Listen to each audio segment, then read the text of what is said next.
Breaking news చూస్తున్నాం. Bigg Boss reality game show పేరుతో భారీ మోసం జరిగింది. బిగ్ బాస్ షోలో అవకాశం ఇప్పిస్తామని కొంతమంది అమాయకులను మోసం చేసిన ఘటన వెలుగు చూసింది. బిగ్ బాస్ షోలో అవకాశాలు కల్పిస్తామంటూ గరాణా మోసానికి తెరలేపాడు ఓ వ్యక్తి. పలువురి వద్ద డబ్బులు తీసుకొని మోసం చేయడంతో సదరు వ్యక్తిపై జూబ్లీహిల్స్ పోలీస్ స్టేషన్లో కేసు నమోదైంది. లక్షల రూపాయలు వసూలు చేశారంటూ బాధితులు ఆరోపిస్తున్నారు. బిగ్ బాస్ హౌస్లోకి పంపిస్తామని చెప్పి భారీగా డబ్బులు వసూలు చేసి ముఖం చాటేయడంతో జూబ్లీహిల్స్ పోలీసులను ఆశ్రయించింది బాధితురాలు. దీంతో అసలు విషయం వెలుగులోకి వచ్చింది.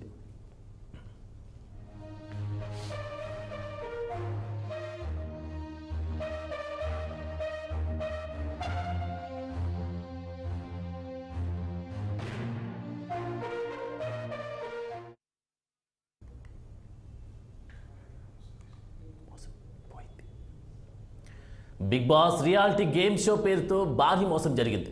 బిగ్ బాస్ షోలో అవకాశం ఇప్పిస్తామని కొంతమంది అమాయకులను మోసం చేసిన ఘటన వెలుగు చూసింది. బిగ్ బాస్ షోలో అవకాశాలు కల్పిస్తామంటూ గరాణా మోసానికి తెరలేపాడు ఒక వ్యక్తి. పలువురి వద్ద నుంచి డబ్బులు తీసుకుంటూ మోసం చేయడంతో సదరు వ్యక్తిపై జూబ్లీహిల్స్ పోలీస్ స్టేషన్లో కేసు నమోదైంది. లక్షల రూపాయలు వసూలు చేశారంటూ బాధితులు ఆరోపిస్తున్నారు. బిగ్ బాస్ హౌస్లోకి పంపిస్తామని చెప్పి భారీగా డబ్బులు వసూలు చేసి ముఖం చాటేయడంతో జూబ్లీహిల్స్ పోలీసులను ఆశ్రయించింది బాధితురాలు. దీంతో అసలు విషయం వెలుగులోకి వచ్చింది.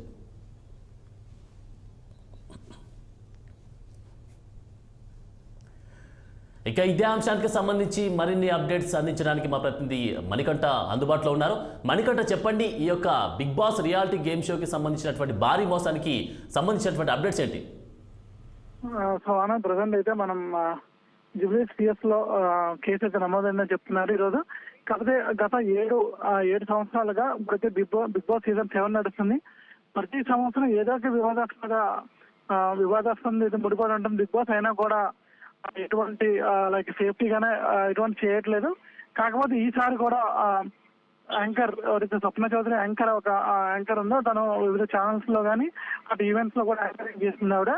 సో ఆమె బిగ్ బాస్ లో అవకాశం ఇప్పిస్తానని చెప్పి ఒక వ్యక్తిని అయితే నమ్మి ఆ బిగ్ ఉంటుందని చెప్పగానే ఈమె కూడా అన్ని ఆలోచించి ఒక 3 లక్షల రూపాయలు అయితే కట్టడం అయితే జరిగిందంట ఆనంద్.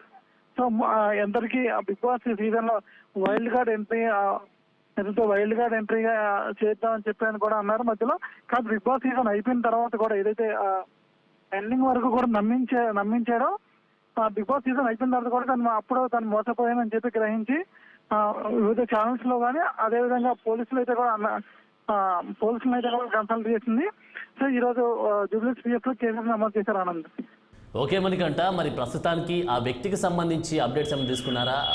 వ్యక్తిని అదుపులోకి ప్రయత్నం చేశారు. పోలీసులు కూడా విచారణ అయితే చేపట్టారు. విచారణ చేపట్టి అసలు ఎంత ట్రాన్సాక్షన్ జరిగింది, ఎప్పుడు జరిగింది, అసలు ఏ కోణంలో జరిగింది, అసలు బిగ్ బాస్ కి తీసుకున్న వ్యక్తికి సంబంధం ఉందా, అసలు బిగ్ బాస్ లో ఆయన ఏం చేస్తాడు అని చెప్పి ఆ కోణంలో అయితే విచారణ అయితే చేపట్టనున్నారు ఆనంద్.